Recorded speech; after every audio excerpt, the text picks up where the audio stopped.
Sinira ng aking matalik na kaibigan ang aking tiwala nang mabuntis siya ng aking asawa, habang niloloko niya ako, at pagkatapos ay sinubukan ng sarili kong ina na kumbinsihin akong ibigay sa kanila ang buong kustodiya ng aking mga anak. Ang aking asawa na si Dev at ako ay nagsimulang mag-date noong ako ay 21 taong gulang at siya ay 23. Magkasama kami ng halos 2 taon bago niya ako inalok ng kasal. Kami ay kasal na sa loob ng 12 taon at mayroon kaming 2 anak. Sa ikalawang taon ng aming relasyon, ipinakilala ako ni Dev sa kanyang ina, si Mallory. Nagustuhan ko siya mula sa unang pagkikita at sinikap kong mapahanga siya. Ngunit sa kasamaang palad, hindi magkatulad ang damdamin. Si Mallory ay matagal ng biyuda mula nang mamatay ang kanyang asawa sa isang atake sa puso. Pinalaki niya si Dev ng mag-isa, kaya't sila ay napakalapit sa isa't isa. Masasabi mong siya ay isang mama's boy at palaging hinahangad ang pag-apruba ng kanyang ina sa lahat ng kanyang ginagawa. Ang pangunahing dahilan kung bakit hindi ako nagustuhan ni Mallory ay dahil nagmula ako sa isang upper middle class na pamilya na may mga magulang na nagmamay-ari ng maraming negosyo. Bagaman sinusuportahan ako ng aking mga magulang sa pamamagitan ng pagbabayad ng aking mga gastusin sa kolehiyo at pagbili ng aking unang kotse upang makapunta ako sa trabaho ng oras, itinanim din nila sa akin ang halaga ng pagiging independyente at pagkakaroon ng sariling paa sa buhay. Pagkatapos kong magtapos sa kolehiyo, palagi akong nagsikap na suportahan ang aking sarili at hindi kailanman humingi ng tulong pinansyal sa aking mga magulang. Taliwas sa aking buhay, ang aking asawa ay nagkaroon ng mas mahirap na buhay. Ang kanyang ama ay nagtrabaho sa militar, kaya't bihira siyang naroroon sa kanyang buhay. Pagkatapos ng pagkamatay ng kanyang ama, sila ni Mallory ay naging inseparable. Si Mallory ay isang alkoholiko, kaya't mula sa murang edad, si Dev ay kailangang mag-alaga ng kanyang ina. Nagsimula siyang magtrabaho sa McDonald's sa murang edad, sa isang part-time na trabaho upang kumita ng dagdag na pera. Nang siya ay nasa kolehiyo, kinailangan niyang huminto dahil hindi na niya nagustuhan ang kanyang kursong komunikasyon. Ikinuwento niya sa akin kung gaano siya kalungkot noong panahong iyon. Ang pagiging dropout sa kolehiyo ay nagpahirap sa kanya na makahanap ng trabaho, kaya't nagsimula siyang maghanap ng mga madaling opsyon na hindi nangangailangan ng degree. Nagsimula siyang magtrabaho bilang freelance writer at, sa kabila ng lahat, naging matagumpay siya. Gustong-gusto niyang maglakbay at naging isang digital nomad sa loob ng ilang taon bago niya ako nakilala at nagsettle down. Sa lahat ng ito, hinihingi ng kanyang ina na padalhan siya ng buwanang allowance na ibinibigay niya ng kusang loob sa kabila ng pagkapagod nito sa kanyang pananalapi nang magsimulang maging seryoso ang aming relasyon. Sa wakas ay napagpasyahan kong sabihin sa kanya ang tungkol sa aking pamilya at ang aming yaman sa bawat henerasyon. Hindi siya naniwala sa akin, ngunit nagulat siya matapos niyang i-google ang aking pamilya. Nagalit si Dev dahil itinago ko ito ng matagal at inakusahan akong hindi nagtitiwala sa kanya. Sinubukan kong linawin sa kanya na maraming tao sa aking nakaraan ang gustong makasama ako dahil sa aking pamilya, kaya't natutunan kong maghintay bago ipahayag ang aming yaman. Naiintindihan niya ito at halos ayos lang sa kanya, ngunit paminsan-minsan ay tinutokso niya ako na hindi ko kailangang magpursige ng husto o hindi ko malalaman kung ano ang pakiramdam ng magtrabaho ng mabuti.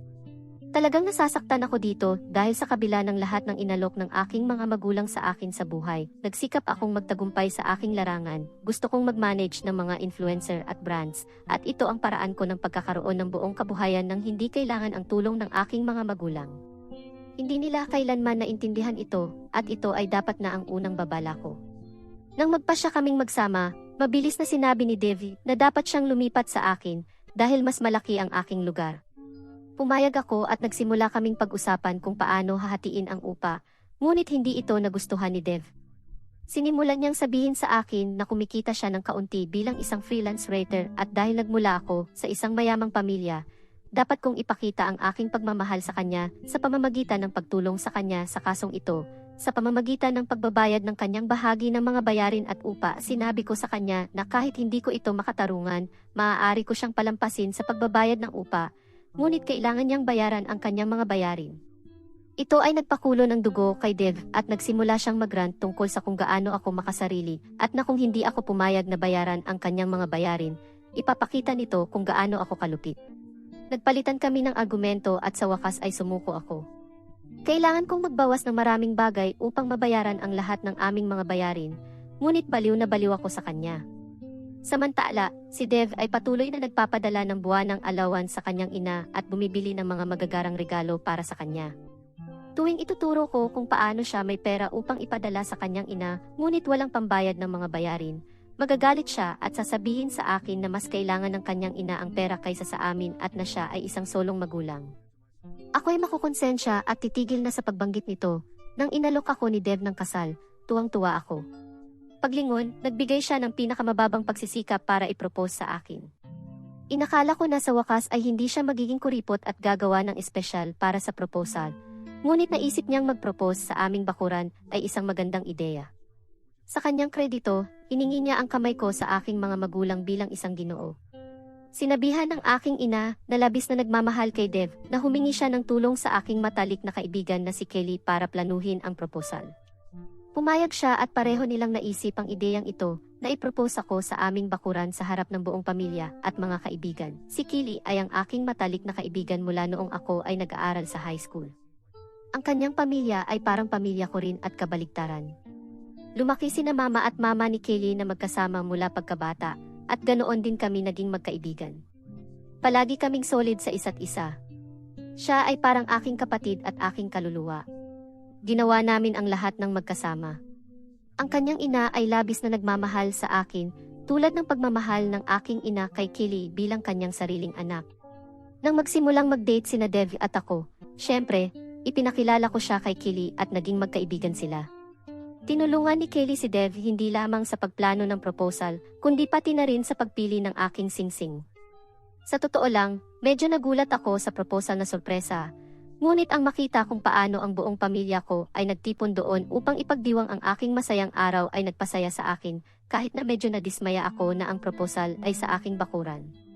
Ang aking ina, si Kylie, ang ina ni Kylie ay ang mga unang yumakap at bumati sa akin. Ang ina ni Dev, si Mallory, ay masaya rin para sa amin at sinabi sa akin na mayroon siyang mataas na mga inaasahan mula sa akin, bilang isang manugang at na umaasa siyang gagawin ko ang lahat sa aking makakaya upang mapanatiling masaya ang kanyang anak. Masayang gabi iyon para sa lahat. Sa huli, nagpakasal kami ni Dev at pagkatapos ng kasal, patuloy kong binabayaran ang lahat sa bahay habang hindi siya gumagastos kahit isang sentimo sa akin. Patuloy kong binabayaran ang aming lingguhang mga date at ang aming taunang mga bakasyon dahil iginiit ni Dev na nag-ipon siya ng pera para sa aming kinabukasan. Nang mabuntis ako kay James, ang aming unang anak, napilitan akong magbitiw sa trabaho dahil ito ay isang mahirap na pagbubuntis. Hindi ito nagustuhan ni Dev nang malaman niya ito at sinimulan akong awayin tungkol sa kung paano ko kailangang magtrabaho.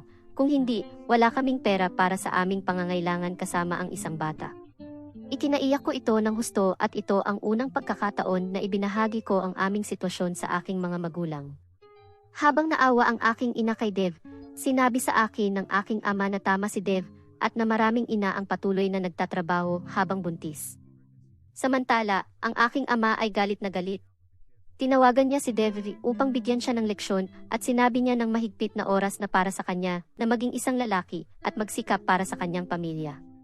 Binalaan niya si Dev na kung patuloy siyang magpapakita ng ganitong pag-uugali sa akin, hindi niya hahayaang magdusa ang kanyang anak at mas mabuting maghiwalay na lang kami. Kinabahan si Dev nang marinig niya ang aking ama na magbanggit ng diborsyo. Bagaman ayaw kong maghiwalay kami ay nagpirma ng prenuptial agreement sa kahilingan ng aking ama bago kami ikasal, na nangangahulugang alam niya na hindi ko na siya susuportahan sa kanyang marangyang pamumuhay at mawawala sa kanya ang bahay na ito at ang kanyang mahal na kotse, na lahat ay nakapangalan sa akin. Kaya't sa unang pagkakataon, tumigil si Dev sa pagpapadala ng allowance sa kanyang ina at nagsimulang bayaran ang lahat ng mga bayarin sa bahay. Patuloy akong nagbabayad ng upa dahil may sapat akong ipon. Dahil tumigil siya sa pagpapadala ng pera kay Mallory, lalo akong kinamuhian nito. Nakikinabang siya sa kanyang anak at nang tumigil ito sa pagbibigay sa kanya ng access, sinisi niya ako. Nang una akong manganak kay James, labis akong natuwa. Lahat ay dumalaw sa akin at sa aming bagong sanggol sa ospital upang batiin kami. Nanatili si Kelly sa akin sa ospital ng ilang araw hanggang sa makabangon ako at makabalik sa bahay dahil abala si Dev sa kanyang trabaho at tumangging alagaan ako o ang sanggol. Nang bumalik ako sa bahay, ang pagiging bagong ina ay nagdulot sa akin ng maraming kaba. Ito ang panahon na ang aking mga magulang at ang ina ni Kelly ay tumulong sa akin ng lubos. Si Mallory naman ay walang ginagawa upang tumulong. Sa tuwing dumadalaw siya kay James, palagi siyang nagkokomento ng negatibo tungkol sa akin. Tulad ng kung paano kailangan kong magsimulang magbawas ng timbang o kung paano dapat akong mag-alaga kay James sa tuwing siya'y umiiyak. Ang mga hindi kinakailangang komento ay palaging nakatuon sa akin at hindi kailanman sa kanyang anak na hindi tumutulong kahit isang beses. Pagkatapos kong manganak kay James, nakaramdam ako ng matinding pagod at kalungkutan. Hindi ko alam noong panahong iyon, ngunit dumaan ako sa postpartum depression (PDP), isang karaniwang kondisyon ng mga ina, ngunit bihirang na pag-uusapan. Sa kabila ng aking pagsisikap na iparating ang aking mga pangangailangan at ibahagi ang mga responsibilidad ng pagiging magulang, nanatiling malayo at hindi handang makisali si Dev. Sinasabi niya na ako ang responsable bilang ina at ayaw niyang alagaan ang sanggol dahil hindi niya alam kung paano gawin ang kahit ano. Habang nilalabanan ko ang mga pangangailangan ng pag-aalaga sa aming bagong silang na sanggol, pamamahala ng mga gawain sa bahay, at pagharap sa EPE, ang pagtanggi ni Dev na tumulong ay lalo pang nagpabigat sa aking damdamin ng pagkabigo. Ayaw niyang magpalit ng kahit isang lampin o pakainin si James. Sa bawat araw na lumilipas, lumalaki ang bigat ng aking mga responsibilidad at ang TTE ay lalong bumibigat. Sa kabila ng aking pagsisikap na humingi ng suporta, pakiramdam ko ay nalulunod ako sa dagat ng mga hindi natutugunang pangangailangan at inaasahan. Ito ang panahon na nagpasya akong ipahayag ang aking kalagayan sa aking mga magulang. Habang nauunawaan ng aking ama, tumanggi ang aking ina na maniwala na may mali sa akin. Sinabi niya na ang PPE ay hindi isang tunay na kondisyon at dapat akong maging malakas para sa aking sanggol upang malampasan ang anumang bagay. Nang inireklamo ko na tumangging tumulong si Dev, sinermunan niya ako na si Dev ang ama at dapat kong gampanan ng mas maayos ang pagiging ina. Masakit na ang sarili kong ina ay hindi makita kung gaano ako nahihirapan at pakiramdam ko ay nalulunod ako. Sa pagtanggi ng aking ina na maniwala sa akin, ang kawalan ng pagsisikap ni Dev, at ang patuloy na negatibong komento ng aking biyenan, nanatili akong depressed. Sa kabilang banda, si Kylie ay naging aking tapat na suporta. Ibinahagi ko sa kanya ang lahat ng tungkol sa aking kasal at siya ay simpatetiko at nakikinig sa akin. Sinasabi rin niya kung paano hindi magandang asawa at ama si Dev at nagagalit sa kanyang mga kalokohan. Nakakagaan ang pakiramdam na bukod sa aking ama, may suporta rin ako mula kay Kylie sa ganitong kahirap na panahon, isang taon pagkatapos, sa aking gulat, nalaman kong muli akong buntis. Isang aksidente ito dahil tiyak na hindi ko gustong magkaroon ng isa pang anak sa panahong ito. Ngunit nais kong magtiwala sa plano ng Diyos, kaya nagpasya akong ituloy ang pagbubuntis. Labis na nagalit si Dev upang sabihin ang kaunti. Sinabi niya na kailangan kong ipa-abort ang pagbubuntis kaagad dahil hindi namin kayang mag-alaga ng isa pang sanggol. Nagresulta ito sa isang argumento at sa huli, nagpasya akong oras na upang bumalik sa trabaho. Nakipag-ugnayan ako sa aking dating boss na masayang tanggapin akong muli bilang freelance hanggang sa may permanenteng posisyon na magbukas. Kahit mahirap din ang aking pangalawang pagbubuntis, determinado ako ngayon dahil sa dagdag na responsibilidad bilang magulang. Sa pagkakataong ito, nang bumalik ako sa trabaho, nagdesisyon akong huwag ideposito ang buong sweldo sa aming joint account. Nais kong mag-isip at maging handa para sa aking kinabukasan at ng aking mga anak, kaya nagsimula akong itabi ang 50% ng aking sweldo at ang natitirang 50% lamang ang ilalagay sa aming joint account. Nang magsimula akong kumita ng pera, naging tamad si Dev araw-araw. Biglang nagsimula siyang magreklamo araw-araw tungkol sa kung gaano niya kinamumuhian ang kanyang trabaho at nais na magbitiw. Sinubukan kong kausapin siya na huwag gawin yon. Aalalahanan siya na wala siyang degree sa kolehiyo, kaya kailangan niyang manatili sa kanyang trabaho na maganda ang kita. Nagagalit siya dahil ayaw niyang maalala na siya ay dropout sa kolehiyo. Sinasabi niya na nag-break ako, kaya nararapat na mag-break din siya. Nag-argue kami na hindi ako nag-break, ngunit ako ay buntis at nahihirapan habang may isa pang buhay na nabubuo sa loob ko. Sa kabila ng aming argumento, nagdesisyon si Dev na magbitiw sa trabaho. Sinasabi na may sapat kaming ipon at dahil ako na ang kumikita ng pera, maaari siyang magpahinga ng ilang panahon. Pagkatapos ay ginugol niya ang buong araw sa paglalaro ng video games, habang ginagawa ko ang mga gawain sa bahay, inaalagaan ang sanggol at nagtatrabaho. Iniiwan ko si James sa aking mga magulang kapag ako ay nagtatrabaho dahil hindi iniinda ng aking ina na alagaan siya. Nang bumalik ako sa bahay pagkatapos kunin si James mula sa aking ina, nakita ko si Dev na nakaupo sa parehong lugar sa sofa na naglalaro ng video games. Ito ay nagpatuloy ng ilang panahon at nagsimula akong mapagod sa pag-aasikaso ng lahat ng responsibilidad bilang isang single na magulang, kaya't sa galit, kinonfronta ko siya tungkol sa kung paano niya kailangang maghanap ng bagong trabaho. Hindi ito nagustuhan ni Dev, kaya't nagsimula siyang pumunta araw-araw sa bahay ng kanyang kaibigan kung saan sila ay naglalaro ng video games. Ang kanyang kaibigan na si Clinton ay isang middle-aged na lalaking diborsyado na iniwan ng kanyang asawa dahil sa panloloko. Ito ay nagdulot kay Clinton ng galit sa lahat ng kababaihan at siya ay medyo misogynistic. Ito rin ang dahilan kung bakit ayaw kong pumunta sa kanyang bahay. Habang ginugugol ni Devi ang mas maraming oras sa bahay ng kanyang kaibigan, ang aming argumento ay lalong lumalakas. Pagod na akong maging isang single parent dahil si Dev ay hindi nagbibigay ng kahit anong kontribusyon, ngunit pinanindigan ko ito para sa kapakanan ng aking mga anak. Nang ipinanganak ko si Nina, ang aming pangalawang anak, si Dev ay tila abala na nakalimutan niyang suriin ang aking maraming tawag at mensahe nang ako ay nanganak, kaya't hindi siya nakarating. Hindi ko siya pinagdudahan kahit na ang mga babalang ito ay malinaw na nakikita. Si Kelly rin ay wala nang tawagan ko siya para humingi ng tulong, kaya't sa huli, ang aking mga magulang ang nagdala sa akin sa emergency room. Dumating siya kinabukasan upang bisitahin ako at ang sanggol at humingi ng paumanhin, dahil hindi siya nakarating dahil abala siya sa trabaho, na naiintindihan ko naman. Matapos ipanganak si Nina, sa wakas ay nagkaroon ako ng sapat at sinabi kay Dev na ito na ang kanyang huling pagkakataon at kung hindi siya bumalik sa trabaho, mag-iimpake ako ng aking mga gamit at aalis. Nagresulta ito sa isang malaking pagtatalo sa pagitan namin, ngunit hindi na ako nag-alala.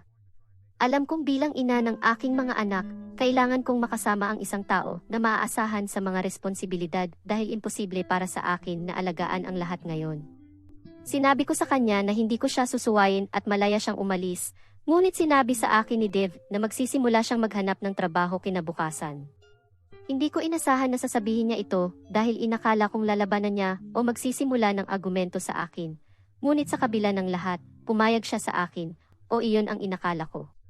Kinabukasan, habang naliligo ang aking asawa at kinukuha ko ang kanyang maruruming damit para labahan, narinig ko ang tunog ng kanyang telepono. Tumalikod ako upang makita ang isang mensahe sa kanyang lock screen mula sa isang pamilyar na numero. Tumigil ako sa paghinga habang bumuka ang aking mga mata sa pagkagulat. Kinuha ko ang telepono upang i-click ang mensahe na nagsasabing, "Sasabihin mo ba sa kanya ang tungkol sa atin?" Buntis ako at hindi ko na maitatago pa. Nakatayo akong parang nagyelo habang binabasa ang mensahe ng paulit-ulit. Nang lumabas ang aking asawa sa banyo, nakita niya akong nakatayo na hawak ang kanyang telepono. Nagmamadali siyang kinuha ito mula sa akin, ngunit huli na. Ibinaba ko ang basket ng labahan, lumakad patungo sa aking asawa at sinampal siya ng buong lakas ko. Hindi ako nagdalawang isip at naramdaman ko na parang ang aking katawan ay inangkin ng iba. Ako ay nanginginig sa galit at ang aking asawa ay namangharin sa aking reaksyon. Ang kanyang mga mata ay bumuka sa pagkagulat habang siya ay pautal na nagsabing ito ay isang malaking hindi pagkakaintindihan. Tiningnan ko siya ng tuwid sa mata at sinabi na patay na siya para sa akin. Nag-impake ako ng aking mga gamit at mga gamit ng mga bata at dinala sila sa bahay ng aking mga magulang. Nabigla ang aking mga magulang nang makita ako sa pintuan kasama ang aking mga anak at mga maleta. Nang makita ko sila, bumagsak ako at sinabi ang lahat. Umiiyak ako ng tuloy-tuloy sa loob ng 2 araw dahil hindi ko matanggap na ganito nagwakas ang aking buhay. Sinabi ko ang lahat sa aking boss at mabait siyang pinayagan akong magpahinga ng ilang araw. Sa totoo lang, wala akong masabi, kaya nandito ako sa Reddit. Ang aking matalik na kaibigan sa loob ng 20 taon ay nagdesisyon na ipagkanulo ako sa pamamagitan ng pakikipagtalik sa aking asawa sa loob ng 12 taon. Hindi lang iyon, buntis na siya ngayon at nangangahulugan ito na tapos na ang kasal namin ni Dev. Tinatawagan ako ni Dev at Kelly ng maraming beses at pinapadalhan ako ng mga mensahe na sinasabi na dapat ko silang pakinggan, ngunit tumatanggi akong gawin ito. Nagmamakaawa si Dev na huwag ko siyang hiwalayan, sinasabing dapat isipin ko ang aming mga anak. Update 1. Mga tao, salamat sa inyong mga mensahe at komento sa aking post. Alam kong 1 buwan na mula nang huli kong na-update kayo. Ngunit marami nang nangyari sa aking buhay, kaya't abala ako sa pagharap dito. Bumalik na ako sa trabaho, dahil anuman ang mangyari sa buhay, hindi ko pwedeng pabayaan ang aking trabaho ng ganitong katagal. Sa totoo lang, ang trabaho ay isang malugod na libangan. Sa panahong ito, marami sa inyo ang tama sa hinala tungkol kay Dev at Kaylee na matagal nang niloloko ako. Nagpadala ng mahabang mensahe si Kaylee na nagsasabing hindi niya sinasadya. Ngunit tila siya ay umibig kay Dev at ngayon na magiging ina na siya, kailangan niyang isipin ang sarili niya, kaya't pinipilit niyang sabihin ni Dev sa akin. Samantala, si Dev, sa kabilang banda, alam niyang mawawala ang marangyang buhay kung mawala ako sa kanya. Alam niyang nagkamali siya at, ayon sa kanyang mga salita, gusto lang niyang makipagtalik kay Kaylee. Ngunit ngayon nabuntis na siya, wala siyang paraan para makalabas. Nagsusumamo siya na patawarin ko siya at sinasabi pa na maaaring makumbinsi namin si Kaylee na isuko ang kanyang sanggol at palakihin namin ito ng magkasama. Ang kanyang delusyon at entitlement ay lalo pang nagpaalab ng aking galit. Tungkol sa kung paano sila nagkita, lumalabas na matagal nang nagbubuka si Dev sa kanya sa likod ng aking likod habang naglalaro ng video games buong araw tungkol sa kung paano siya naiinis sa kanyang kasal sa akin dahil pinipilit ko siyang maghanap ng trabaho. Sinabi niya na naiintindihan siya ni Kaylee at pinakikinggan ang kanyang mga problema at nang ipagtapat niya ito kay Clinton, ang kanyang matalik na kaibigan, sa halip na sabihin sa kanya kung gaano ito kamali, pinayuhan niya si Dev na makipagkita kay Kaylee, sinasabing mas babae siya kaysa sa akin. Kaya't nagkita sina Kaylee at Dev isang araw para lang mag-usap at nagdesisyon ang taksil na babae na makipagtalik sa aking asawa. Hindi ko alam kung ano ang kanyang motibasyon, kahit na alam na niya kung gaano kasama si Dev bilang partner sa akin. Ngunit sa puntong ito ay hindi ko na inaalala. Si Kaylee rin ay nagbanggit sa kanyang mga mensahe kung paano dapat akong maging masaya na tinanggal niya ang isang pabigat sa akin dahil gusto ko nang iwan si Dev pero wala akong lakas ng loob na gawin ito. Marahil ito ang plano niya sa simula pa lang, ngunit sino ang nakakaalam? Sa totoo lang, masaya ako na nagdesisyon siyang kunin ang basura ko at ngayon ay maaari niyang pagsisihan sa buong buhay niya ang pagkakilala sa isang lalaki tulad ni Dev. Sigurado rin ako na noong araw na nanganak ako, magkasama sila, kaya't hindi nila sinagot ang mga tawag ko para humingi ng tulong. Ngunit hindi pa ito ang pinakapuno. Nang sinabi ko sa aking mga magulang ang tungkol kay Dev at Kaylee, tumanggi si Mama na maniwala sa akin, habang si Papa ay tumawag kay Dev at sinigawan siya ng halos 15 minuto. Kahit umiiyak ako, sinubukan ni Mama na sabihin na baka nagkakamali ako dahil walang paraan na pagtataksilan ako ni Kaylee sa ganitong paraan. Tinawagan ko ang ina ni Kaylee para ipaalam ang lahat at, hindi tulad ni Mama, nagalit siya. Hindi niya ako kinuwestiyon at kumampi siya sa akin dahil alam niyang hindi ako gagawa ng ganitong bagay. Paulit-ulit siyang humihingi ng paumanhin at umiyak kasama ko ng ilang sandali. Talagang naunawaan niya kung gaano ako nasaktan sa mga sandaling iyon. Matapos makipag-usap kay Papa, nagdesisyon akong magsampa ng diborsyo.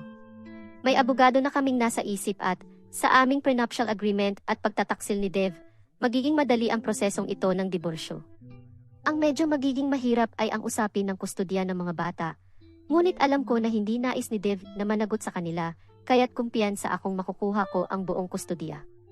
Sa lahat ng ito, mariing tinututulan ni Mama ang aking desisyon na mag-divorce. Nang mapagtanto niyang hindi ko siya pakikinggan anuman ang kanyang mga pakiusap, bigla siyang nagbago ng taktika at sinabing dapat kong ibigay ang buong kustodiya ng aking mga anak kay Dev. Nagulat ako sa unang pagkakataon na iminungkahi niya ito, ngunit inisip kong nagbibiro siya. Ngunit nang patuloy niyang sinabi ito sa loob ng ilang araw, sa wakas ay nawalan ako ng pasensya at sinimulang sigawan siya kung paano siya naglakas loob na magmungkahi ng ganito. Wala siyang sinabi at umalis ng kwarto. Ang kanyang kilos ay nagdulot ng matinding pagdududa sa akin. Bakit ako, hihilingin ng sarili kong ina na ibigay ang kustodiya ng aking mga anak kay Dev?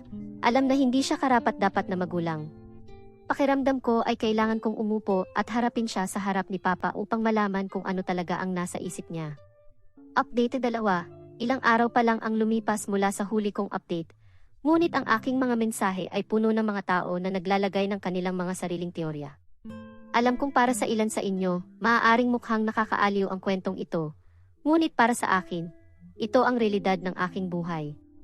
Naihatid na ng aking abogado ang mga papeles ng diborsyo kay Dev at tinawagan niya ako na umiiyak tulad ng isang bata, nagmamakaawang patawarin ko siya. Ngunit tinawanan ko ang kanyang paghihirap at sinabing maghanda siya na mawala ang lahat. Maayos naman sina James at Nina sa kabila ng kaguluhan sa pamilya. Hindi naman madalas kasama ni Dev ang mga bata, kaya halos hindi nila napapansin na wala siya. Mahirap para sa akin na mag-alaga ng sanggol habang dumadaan sa lahat ng ito, ngunit masaya akong may suporta mula kay Papa. dumating din ang ina ni Kylie upang bisitahin ako dahil nakatira siya sa ibang lungsod. Hindi siya nakipag-usap o nakinig kay Kylie at sinabi niya na balak niyang putulin ang lahat ng kontak sa kanya dahil nakakahiya ang sitwasyon na ito hindi lamang para sa aking pamilya kundi pati na rin sa kanyang pamilya. Sinabi niya na nahihiya siya sa kanyang sariling anak. Alam din niya kung gaano kasama si Dev bilang ama, kaya't alam niyang sa kalaunan ay tatawagan siya ni Kylie para humingi ng tulong pinansyal na mariin niyang tinututulan. Ang balita ng aking diborsyo dahil sa pagtataksil ni Kylie ay kumalat na sa aking grupo ng mga kaibigan at mga kamag-anak at lahat sila ay nasa aking panig. Ang mga tao ay hindi ganoon kadali magpatawad, kaya't nagsimula silang magpadala ng mga masasamang mensahe kina Kylie at Dev, sinisisi silang pareho. Ito ang oras na tumawag sa wakas si Mallory. Sa loob ng nakaraang buwan, wala siyang kahit isang onsa ng kahinhinan upang tawagan ako at mag-alok ng kaaliwan o humingi ng tawad. Sigurado akong alam niya ang lahat ng ito at marahil ay nahihiya siya na ang kanyang perpektong anak ay sinira ang kanyang buhay at nabuntis ang ibang babae.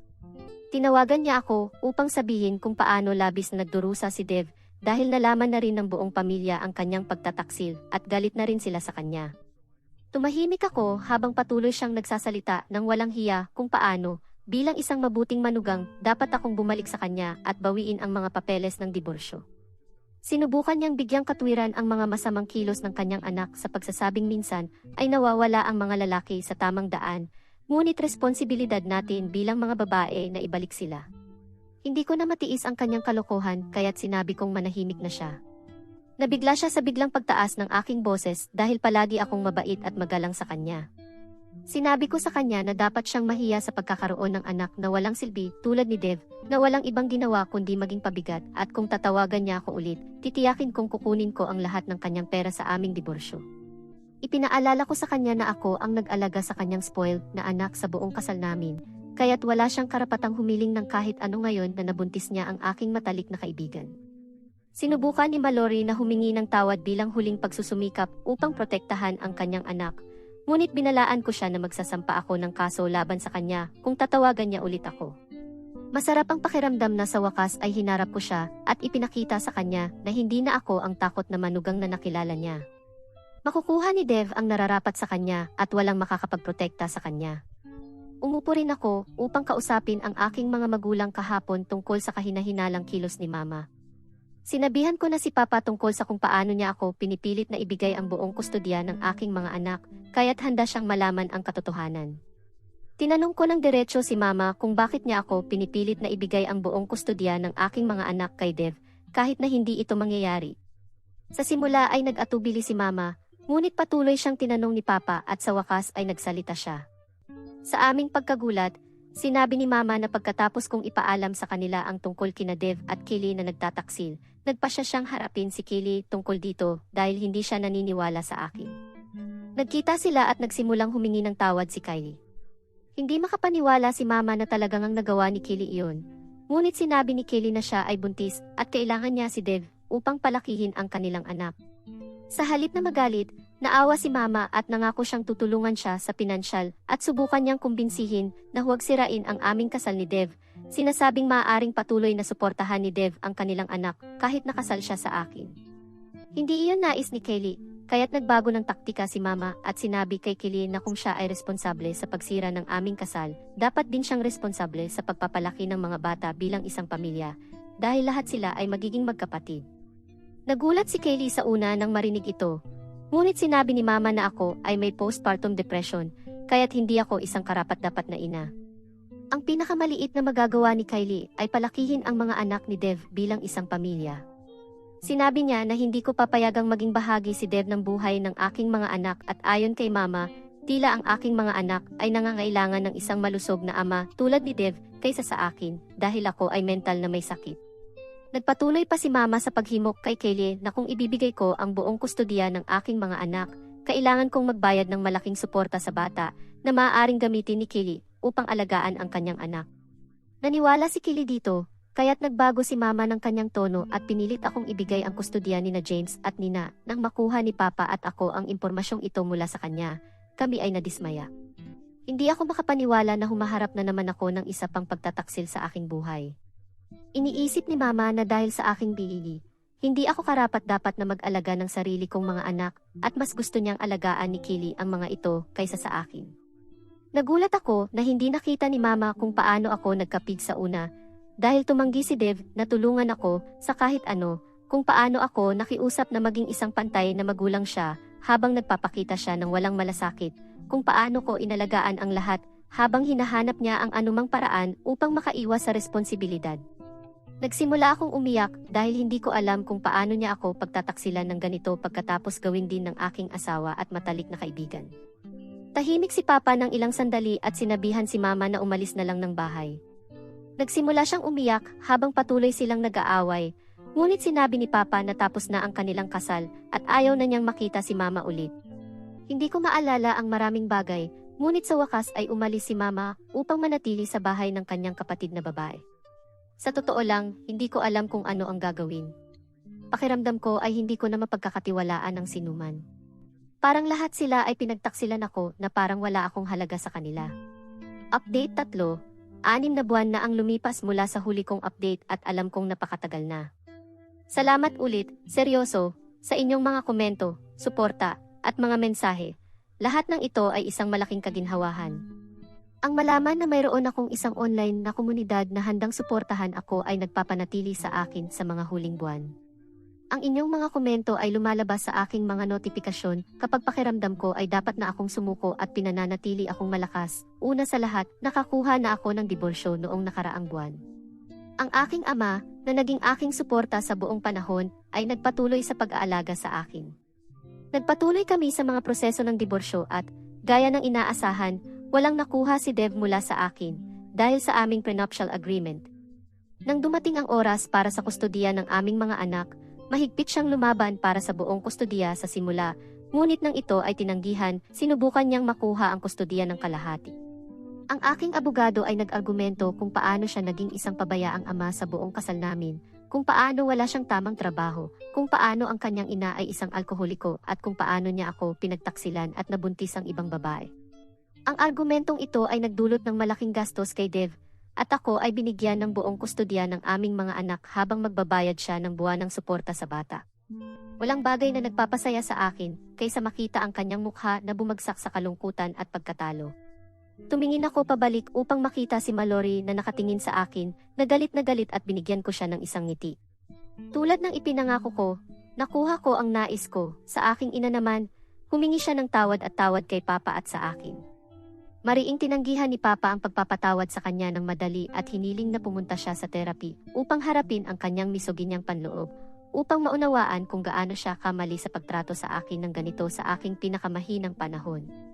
Alam kong mahal ni Papa at Mama ang isa't isa at nasasaktan ako na makita silang magkahiwalay, ngunit naunawaan ko kung bakit gusto ni Papa na mag-usap siya sa isang therapist. Si Mama naman ay matapat na pumupunta sa therapy habang nananatili sa kanyang kapatid na babae. Hindi ko alam kung makakatulong ito sa kanya, ngunit umaasa akong magbago siya.